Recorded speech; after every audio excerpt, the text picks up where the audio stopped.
Today we're going to discuss the Thief class in RIN, and we'll do an art comparison. The left page will be the Ranger, and the right page is the Thief. So that's the page spread. The Ranger, they're both stealth-oriented characters. One is stealth in the wilderness, and you see the ruins there, or the that are being explored, and the beast in the background. And Thief is just pretty much the opposite. There's a thief here. She's talking to this barbarian with a cultist or lizard man in the background in a tavern, and this other thief is kind of so she's at home in the little dens and areas of the city, and then there's a thief piling up his treasure. Either maybe she's distracting while he's looting the place, or maybe he's off in his den. But it's just showing the uh, the difference between those two fundamentally, but the same kind of tone in some ways. And then you see part of the element in Rin is there is a romantic element, romance in the sense of adventure, but also romance in the sense of the men and women. This handsome young thief and this pretty young thief, and it's just kind of showing some of the romantic elements in Rin that is kind of evocative of the pulp action adventure genre that Rin's trying to be a part of. So represent. So we'll get started on the thief. So his attributes, he really only has his only good attribute is really his agility. His really great attribute. Charisma and intellect can both go up to +3s, but they're weighted a little bit lower. So generally in Rin, this is the good distribution. This is the pretty good distribution. You still have capable of being higher, but you tend to be lower for a long time. But thieves do have charisma and intellect that can get as high as other classes. And then their strength and constitution are on the lower end, getting from -2, 2+1 at higher ranges, but that tends to be the weakness. Really, they survive through agility and their cunning and intellect. But they're decent at strength and con, they can become. The hit points are much lower, strength 12 plus strength plus con plus 4 times agility plus 2 times charisma plus 2 times intellect. So agility is the primary thing. That's how they get themselves out of trouble in combat. Charisma and intellect, the strength of their will, force of personality, and the strength of their mind, their cunning. And then con and strength have a minor part. So they do have every attribute has a place, but certainly weighted toward agility and then charisma and intellect. The thief has 4 features, so he's one of maybe the only class I think that has 4. So he's got a lot of features to deal with that give him. This is what makes his class very powerful, which his attributes tend to be a little bit on the lower end, except for agility, but he just has a lot of really powerful skilled abilities. Blade work, deftness, envenoming, and waylay. So blade work, the thief is an expert with daggers and swords. So you get a bunch of abilities from daggers and swords, and you can build all kinds of thieves. I think there are 18 different combinations. So again, same thief could have 80 points and be totally different. So ambush, a bonus with ranged attacks for the thief when he performs a waylay. And if that's a concept, the thief tends to be more of a melee oriented, but you can have a sniping thief. It can work. Assassin, once per battle, the thief may perform a waylay immediately before using a vial of smoke to disappear. This is very useful both for escaping and you can kind of stab someone and run, or you can hide and then attack again the next round. So very useful in certain conditions. Backstab, once per battle, the thief may perform a waylay against a foe who is engaged in melee with a friendly combatant. So you combine these, you can be doing lots of waylays. Waylays normally you don't you just only can perform them when the creature is not aware of you. So it's more like the second edition rules where you can't be, it's not like the sneak attack in later editions where you could do it if you're flanking someone. But backstab does give you once per battle where you can do it, but it's a special exception. Brigandry, just a damage bonus to weapons. Citadel, if you want to be a defensive thief and wear a buckler or shield. That's Citadel. Cunning, this gives you bonus to your defend. Cutthroat, extra damage when you waylay and melee. So if you just want to be a melee, which is more fitting to the thief, you just want to deal a ton of damage when you waylay someone, that's the way to go. Cutthroat. Dual wield gives you an offhand attack. Grand intoxication increases your deadly poison damage, makes it much more dangerous.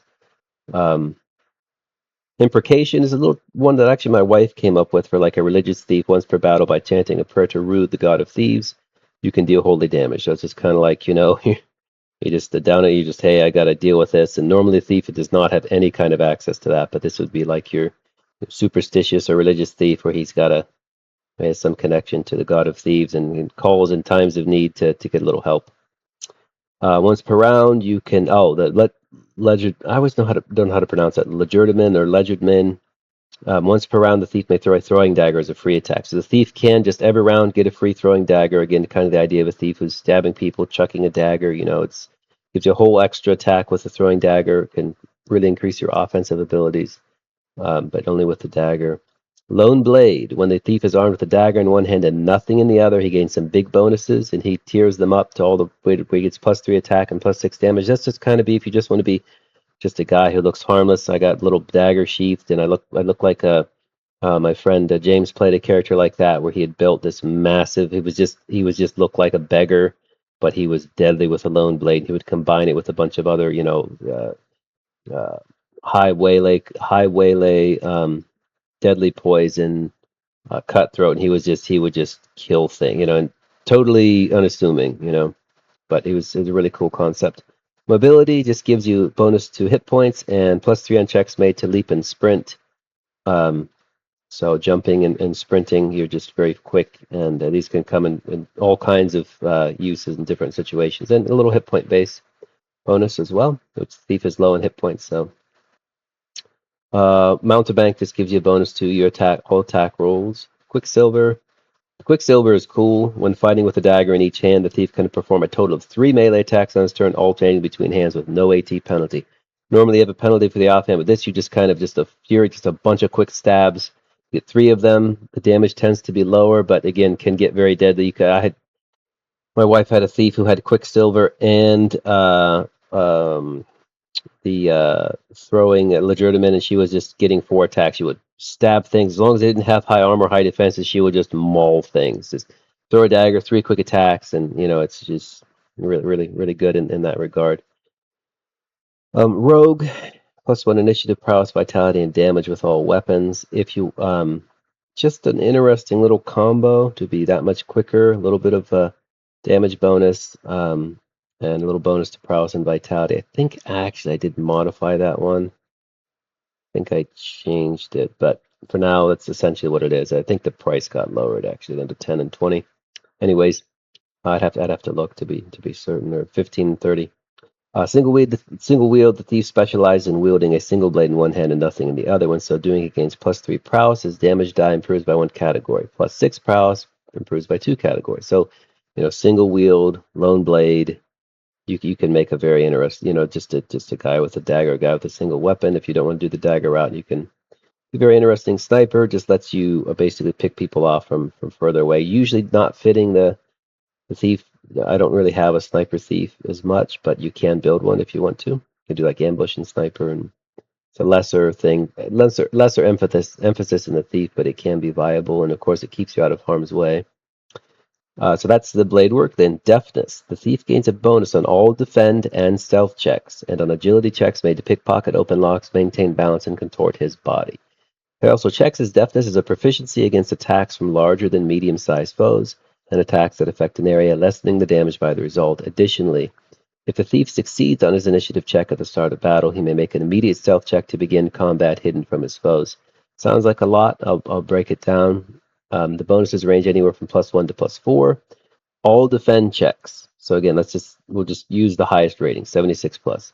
+4 to every defend check. So the thief has can get very, very high defensive rolls, even though he tends not to have a lot of hit points, and he tends not to use a whole lot of weapons that are defensive, like a spear and shield or something. He's still one of the most defensive characters. And stealth checks. So unlike the ranger, who has only the stealth bonus in wilderness environments, he gets a bonus to stealth checks in every environment. So he's the highest of the stealth. And again, stealth is kind of immeasurably powerful. In games, you can avoid so much, you can find out so much. It's really useful. And on agility checks made too, and this is kind of where skills come in. The RIN doesn't have a generic skill system, but it uses attribute checks. So when you're making an agility check, if you're trying to pickpocket, open a lock, balance, or do some sort of contortion, slip out of the rope, slip through a crack, you get those bonuses. You get deafness. So you're trying to pickpocket someone, you have a +2 agility, you have a +4 deafness. +6 to pickpocket, open locks, maintain balance. So, fitting the very dexterous character. If he's maxed it out, he's got bonuses to defend, stealth, all these attribute checks that are thief related. You also roll deftness as a proficiency against larger than medium-sized foes and attacks that affect an area. So any kind of large creature, a huge creature, their damage is lessened by your rolls. You make a deftness check, you say you have a plus. We'll stick with the +4. You roll an 8, +4, 12. It's lowered by 12 damage. That can mitigate lots of attacks that can be quite nasty, or may turn a deadly attack and make it nothing. And in addition to the high defend roll, and against attacks that affect an area, fireball explodes, whatever. Any attack that dragon breath, you're lessening that. So the thief can be very survivable if he rolls well. If his deafness can take the edge off of all kinds of powerful attacks that drop other kinds of characters. Finally, and this is key, additionally, if the thief succeeds on his initiative check at the start of battle, he makes an immediate stealth check to begin combat hidden from his foe. So because this is a problem in games where the thief, when he's not hidden, he's at a huge disadvantage. He lives in the world of stealth. So combat begins, you make an initiative check. If you succeed, you're hidden. Um, and you begin in a hidden state. So very, very powerful. Again, if you fail initiative, you're just caught, but you have a chance to start, even if you're not already stealth. You guys get surprised by a bunch of ogres. The last minute, the thief sneaks away behind a rock or something, and he can waylay or do what he needs to do, escape. So it functions really well, and it addresses some of the issues in systems where the thief, because he's so stealth based, he loses kind of everything when he doesn't have stealth. So it functions well in play. In venoming, the thief is able to prepare potent alchemical mixtures in fitting with his trade. So, and may use devices as alchemy when dealing with poisonous and explosive reagents. Again, he can craft. You find a spider gland, you can concoct it. And again, I have generic rules for that, but I can get more specifics. Generally, you make an alchemy check. The bonus is equal to what you rolled. It's really powerful. You could double it if it's a more powerful creature. But eventually, I can release, if people are interested, more specific kinds of rules. But that's kind of up for the GM to hand those things out as treasure. But he can use he can use devices as alchemy, just with poisons. Also, he prepares every day a selection of things. He can switch it up every day. So deadly poisons, potions of explosions, and vials of smoke. These all come really from the video games I've played. The deadly poison comes from the Dark Eye Star Trek games game, to where, and the thief, not that the thief got this ability, but you could purchase, they could use poisons, only the warrior couldn't. So it's in that system it wasn't like mechanically bound, but I remember hitting with like Bane Dust and do like 40 extra damage or some absurd. I had these, so the thief, my thief would just, he didn't have as high of an attack, but when he poisoned creatures, they would just kill them so easily. But wow, why is that not in the D&D thief? It's such an idea that fits, like in venoming, you have this little pool of things you can prepare and pull them out when you need. So in any case, you're getting 2d8 poison damage, a nice chunk of poison damage. You can increase it if you take Grand Intoxication, plus 3d8. You can do really high damage, especially when you combine it with Waylay. So again, you can have deadly poisons. If you had, let's say, 45 points, you could have 3 deadly poisons. The Potion of Explosions, that actually comes from the Baldur's Gate 1 game. Again, not that it was limited to thieves, but I always would have my thief, and he would chuck these potions of explosions and potions of flame breath or whatever they were. I thought, wow, that's so cool, and it fits the idea of a thief. Like he's surrounded, he gets the one kind of weakness he has is when he's surrounded by a bunch of enemies. He just chucks, town guards come, he chucks his potion of explosions, wipes them out, or seriously injures them, and then takes off. And it's a cool concept that kind of fits. It takes a lot of points, but if you want to put them in, potions of explosions are great. Vial of Smoke is another one that, again, fits, thieves. I'm just thinking like in the Aladdin movie where Jafar throws that little vial down, he disappears. But it's in all kinds of movies, the kind of rogue-like character that disappears in a cloud of smoke. And the thief can prepare this. It also lets him to disappear, throw it down, make a stealth check to disappear. And can be used to escape, can be used just to waylay someone. So they're all very useful to the thief, and they augment the class, and I think it fits really well, and you can make all kinds of different cool builds with it. Waylay, the last feature. When the thief attacks a foe who is unaware of him, the attack die improves to a D12 and gains increased damage according to the following rules. So again, the D12, when you increase to D12, as I've said before, you're critting on a 10 plus, so 25% crit, only like an 8% chance to fumble, average of a +1 to hit. So Waylay is really useful. when you're hidden, and then you gain bonuses. Damage bonuses anywhere from +3 to +12, and then you get anywhere from 1 to 2 extra dice. So your dagger, let's just say, is a d6. Now even at the lowest, you're doing 2d6 +3. At the highest, you're doing 3d6 +12, doing a lot of damage when you waylay. And again, you add the poison on top. You add other things. The thief can get pretty crazy with his abilities, with his attacks.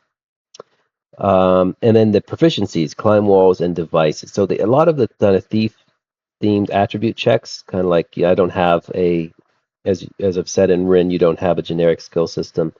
But if something is only something you can do when you only have, like, anybody can attempt to pickpocket, the barbarian could try it, the wizard, but the thief is just better at those things, so deafness adds in. But these are things you can only do if you have the proficiency. So climb walls. Thief can quickly scale walls and other sheer surfaces without the aid of ropes and handholds. When performing normal climbing, it's just added on top of the check. So again, he can just scale right up, Spider-Man style. I remember my nephew escaped a bunch of priests and guards. He just scaled right up this guard tower and hid down in it, and very useful. And the thief can just, very useful for mobility. And again, it's just scaling up sheer surfaces. Just, almost seems kind of supernatural. Always in real life, it's pretty unlikely you can just kind of Spider-Man your way up a wall with a successful check, and very effective. Devices: the thief can analyze and manipulate mechanisms, discerning their function and turning them to his advantage. This includes disarming traps and figuring out how to open secret passages. Additionally, when making an awareness check to detect the presence of a hidden mechanism, the thief adds his device's bonus to the result of the roll. This proficiency also allows the thief to attempt to activate magic, scrolls, wands, and staves. So, again, any kind of device, really, you can manipulate it. Traps, hidden doors, and then sometimes awareness checks can be granted to try to find a hidden mechanism. Usually it's for like stealth creatures, but you could have a hidden mechanism. That's how you would kind of, if a character wanted to search an area and you wanted a mechanical way of resolving that, you can have an awareness check if you want to have a chance that they can't find it if they search it. And then you would find, you can actually disarm it, or deal with it in some way. And there are other ways to deal with traps, like magical traps, arcane lore. I mean, you can just spring it, you can set it off. But the thief kind of has these. And then last, the proficiency can be used to activate magical devices, scrolls, wands, and staves that normally only wizards can use without fear of a bad result. You can try to activate the wand, this powerful thing, but it could blow up, and it's a third level spell. It'll do 3d20 disintegration damage. So you could just be a pair of smoking boots if it backfires. But it's a risk you can take. And lower level spells do less damage. So it's d20 per spell level is how that works. Belongings, pretty standard. Some weapons, armor, one stolen valuable worth d100 silver pieces. That's key. One set of thieves' tools. Those are needed to pick locks and stuff. You get them for free, and then a good chunk of money, 3 times what normal characters start with. So they get a nice suit of things, and they can spend those on items if the DM would permit that. If he wants to pawn something off. But he definitely has some of the most starting treasure. I think of anyone. Hildorf Scoundrel gets a pretty good chunk too, but he has some good starting treasure. It gets hit point based like most of the classes, just your level. So at second level, you gain 2, third level 3, 4, 5, 6. And then, he's going to, when his agility and at the end of his stats increase, he'll get something, but mainly agility and then charisma and intellect. So again, his hit points are on the lower end, kind of like the old school AD&D thief, where he didn't have a lot of hit points. He had equal to or a little bit more than the wizard. But he's got all these abilities, that make him tough to deal with. So unless he totally gets caught, then he can have issues. His deafness fails him, his defense checks fails him, his stealth fails him, then, well, you're just splatted.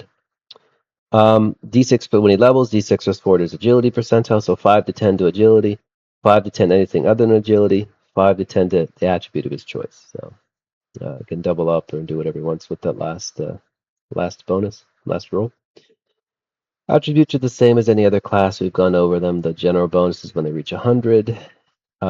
He divides 5d6 plus 5 percentile points among all his features. So he has 4 features. There's a lot to divide, but he gets a lot of points. So the thief can focus in on, but again, he's got more to deal with. So he can advance very quickly in certain things and when he levels. So more than other classes.